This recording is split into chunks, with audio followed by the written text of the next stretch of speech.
This video is going to explain how the town of Yountville uses a series of measures to manage stormwater along Hopper Creek.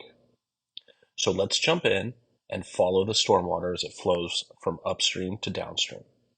The Hopper Creek watershed originates up in the Mayacamas Range to the west of town. When the news says the mountains and hills will receive 3 to 5 inches of rain and the valley will receive 1 to 2 inches of rain, all of that rain ends up in Hopper Creek. As Hopper Creek enters the town limits, it is a deep, incised channel, and the stormwater easily remains within its banks. It is not until it passes under Yount Street where things begin to change. The creek bed flattens out, and the water wants to slow down and spread wider. The first measure in place to manage stormwater flow and prevent flooding is 3 Weirs Park. If you've ever wondered why it's called 3 Weirs Park, there you go. It's named after the water flow infrastructure that resides there. The word weir is an engineering term, but the best way to look at it is as an off-ramp on a freeway.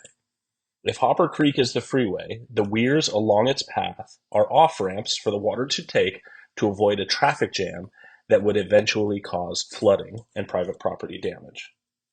Weir 1 at 3 Weirs Park is a concrete structure that collects the first of the overflow and routes it out to Beard Ditch via an underground storm drain. Beard Ditch is the main stormwater conveyance that runs along the eastern limits of town and carries the stormwater runoff south to the Napa River. In this next clip, we're going to see what Weir 1 looks like with overflow running through it. Weir 2 is a rock structure that collects the next level of runoff and routes it to Beard Ditch via open channel flow located between the Washington Park and Vista neighborhoods, which drains out to Beard Ditch. Weir 3 is the shape of the park itself. If the flow in the creek is so much that it cannot pass down the creek through Weirs 1 and 2, the water then flows through the park and onto Forester Lane, and then out to Beard Ditch. All of this is designed intentionally to route the stormwater without causing uncontrolled flooding and local private property damage. As we continue downstream along Hopper Creek behind the school property, the next off-ramp is located at Fennell Street. This weir captures the overflow and routes it via 3 underground storm drain pipes out to Beard Ditch. Now, as Hopper Creek passes under Mulberry Street, the street becomes the emergency overland flow, where during peak flows, the water travels down Mulberry Street to Holly Street, then through Vineyard Park to Beard Ditch. This one doesn't happen as often as flow through the intentional weirs upstream. The next stop is the one that gets the most attention, the stretch from Mulberry south to Oak Circle Park. Again, this is all intentional, with this stretch designed with sediment basins along the creek bed parallel with Heather Street. During periods of normal flow, the sediment in the water settles out in the basins rather than flowing downstream and clogging under the bridge. The basins are then cleaned periodically, removing the sediment. During periods of high flow, the basins cue the water as it lines up to pass under the bridge.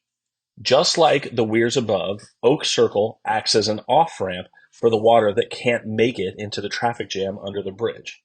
As the water elevation increases, it exits the creek and intentionally travels down Oak Circle to Vineyard Park and Beard Ditch. While this does look like flooding, it is a managed flow directed in a manner that does not cause localized private property flood damage. While it does require the occasional cleanup, it is much more cost-effective than redesigning and reconstructing Hopper Creek south of Oak Circle to be a flood channel to move the flow south. It is also intermittent, so a complete rework of the creek is not needed for every storm. Finally, after Oak Circle, Hopper Creek continues south past the entrances to Rancho de Napa and Bella Vista, then crossing Land Lane at the south town limits, making its way through the county to the Napa River.